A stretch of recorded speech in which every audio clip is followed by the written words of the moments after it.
Hai gorgeous, welcome to my place. Terima kasih sudah mengklik video ini.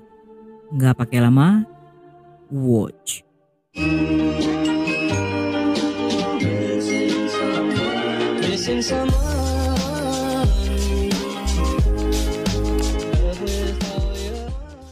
Sudu dan istrinya berasal dari Kabupaten Yunlin yang berada di Taiwan Tengah. Setelah menikah mereka pindah ke Taipei dan menjalankan usaha salon yang sebagian keuntungan diinvestasikan untuk sebidang tanah di Jalan Hejiang. Hingga bertahun-tahun kemudian, tanah tersebut dibeli oleh pengembang real estate. Dan dari uang kompensasi dalam jumlah besar itulah, Sudu serta istrinya bisa menikmati masa tua mereka dengan makmur. Sudu sangat mencintai kedua anaknya, seorang putra bernama Wen Hui dan putri bernama Yu Cheng. Ketika Wen Hui menikah, sang putra dan istrinya ikut tinggal bersama mereka. Sedangkan Yu Cheng yang juga menikah beberapa tahun kemudian tinggal bersama Chen suaminya.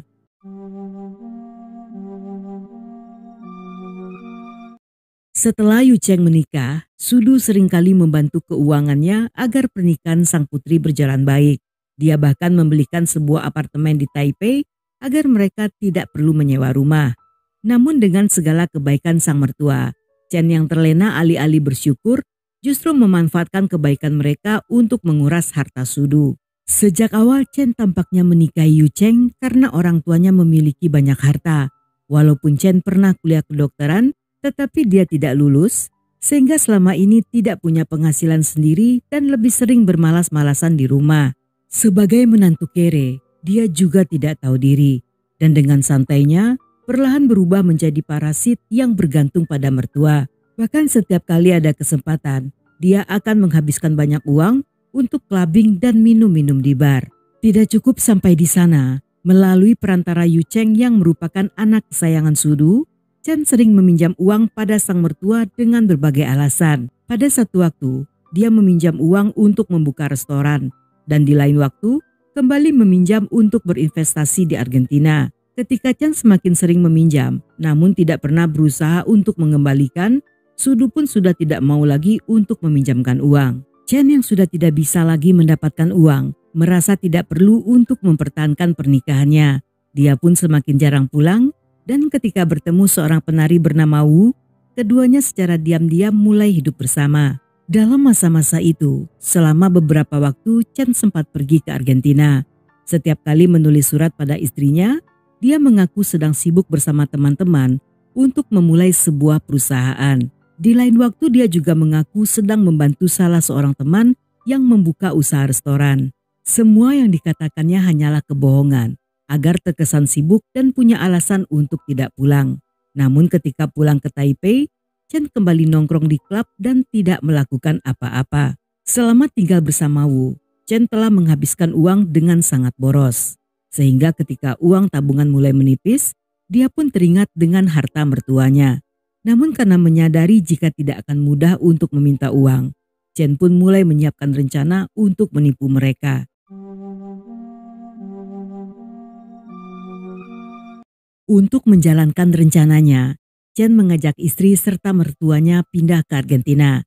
Karena saat itu sedang terjadi gelombang migrasi dari Taiwan ke Argentina, sehingga Sudu berpikir jika hal itu merupakan ide yang cukup bagus. Chen pun meminta sang mertua untuk mengumpulkan modal dengan mengambil semua uang simpanan serta menjual semua aset dan perhiasan. Dia bahkan telah menetapkan jadwal keberangkatan pada tanggal 31 Agustus 1986. Mendengar hal ini, sang mertua yang sudah hafal sifat Chen tentu saja menolak untuk menjual hartanya. Walaupun mereka tertarik pindah ke Argentina, tetapi Sudu tidak akan pernah memberikan uangnya pada pria itu. Chen yang awalnya mengira siasatnya berhasil, seketika menjadi kesal dan dengan emosi pergi meninggalkan rumah Sudu. Pada siang hari di tanggal 29 Agustus, Chen kembali mendatangi rumah sang mertua untuk merampok semua hartanya. Saat itu Wen Hui dan istrinya sedang pergi dan Sudu yang membuka pintu sangat kaget ketika melihat Chen menerobos masuk dengan membawa sebuah sajam pemotong daging. Dalam hitungan detik, pria itu menikam Sudu dan istrinya yang saat itu juga tewas di tempat. Untuk menghilangkan bukti, dia berencana akan membuang jasad tersebut.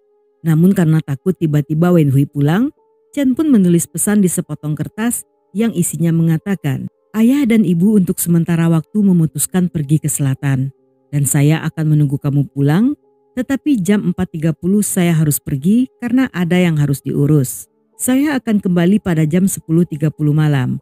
Sementara menunggu saya pulang, sebaiknya kamu juga pergi untuk menghabiskan waktu. Sampai jumpa nanti, tertanda Chen." Kertas tersebut ditempelkan Chen di depan pintu pagar, dengan harapan ketika melihat pesan itu, Wenhui yang mengira orang tuanya sedang pergi, tidak akan masuk ke rumah di saat Chen sedang bekerja. Setelahnya Chen membawa jasad tersebut ke dalam kamar mandi. Dengan pengalamannya pernah bekerja di tempat pemotongan hewan, dia mulai memisah-misahkan jasad mertuanya, yang setelah dibungkus kantong plastik, dimasukkan ke dalam sebuah koper. Sebelum membuang koper-koper tersebut, Chen telah berencana akan membersihkan TKP dan membawa kabur harta sang mertua. Hanya saja dia tidak menduga jika Wenhui pulang lebih awal.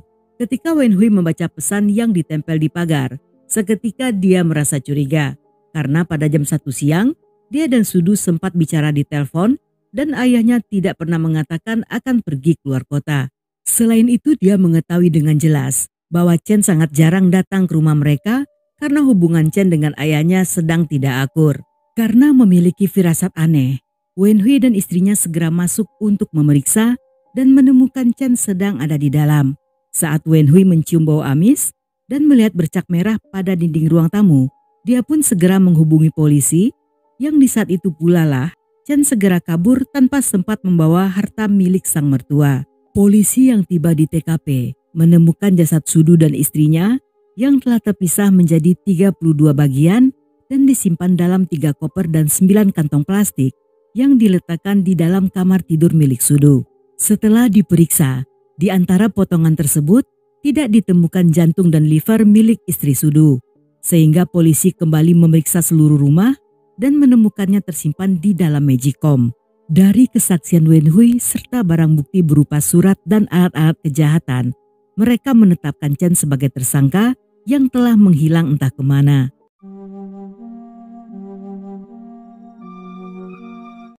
Ketika polisi sedang melacak keberadaannya, tiba-tiba 5 hari setelah kejadian pria itu pun menyerahkan diri. Yang saat diinterogasi demi menghindari hukuman, Chen pun berbohong dan mulai mengarang indah. Chen mengaku saat sedang berada di Argentina, dia bertemu sebuah geng sindikat yang ingin meneror Taiwan. Kelompok itulah yang memerintahkannya untuk melenyapkan Sudu. Selama pembunuhan terjadi, kepala geng yang bernama Wang juga ikut hadir untuk mengawasi dan membantu membersihkan TKP. Selain nama Wang, Chen juga menyebutkan beberapa nama-nama orang penting yang terkait dalam pembunuhan Sudu.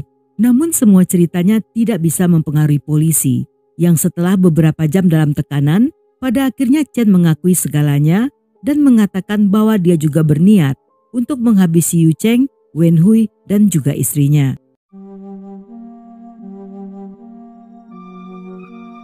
Dalam persidangan, jaksa mengatakan jika selain tidak memiliki rasa perih kemanusiaan, Chen juga kejam serta tidak merasa bersalah. Dan pada persidangan akhir, pria itu pun divonis hukuman mati. Chen yang tidak terima dengan vonis tersebut, alih-alih mengajukan banding, justru memilih kabur dari penjara bersama 2 napi lainnya. Dia berhasil ditangkap saat mendatangi rumah Wu si penari yang ternyata sudah pindah rumah sejak beberapa waktu sebelumnya. Setibanya di sana, Chen berhasil ditangkap oleh para sipir yang telah menunggunya. Dan setahun kemudian, dia pun dieksekusi pada dini hari di tanggal 11 Maret 1988. Walaupun kejadian tersebut terjadi 30 tahun yang lalu, namun hingga saat ini, anggota keluarga Sudu belum bisa mengatasi rasa kehilangan mereka. Di saat kejadian, Wenhui adalah seorang pelukis terkenal.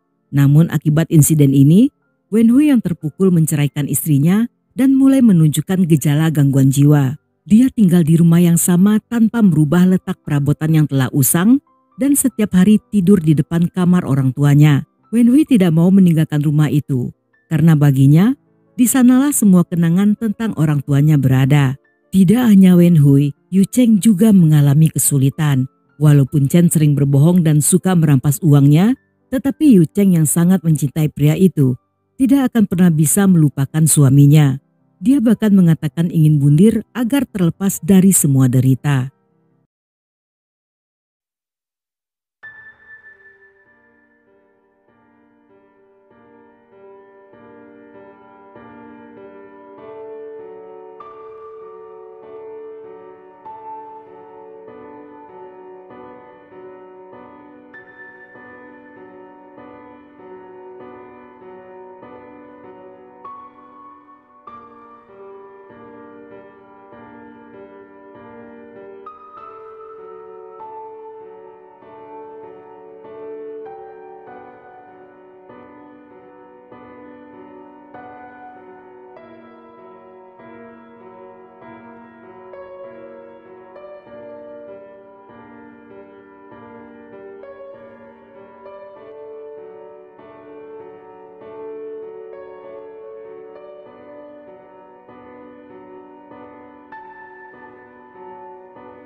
Dan sampai di sini dulu cerita kita kali ini. Semoga kalian suka dengan ceritanya.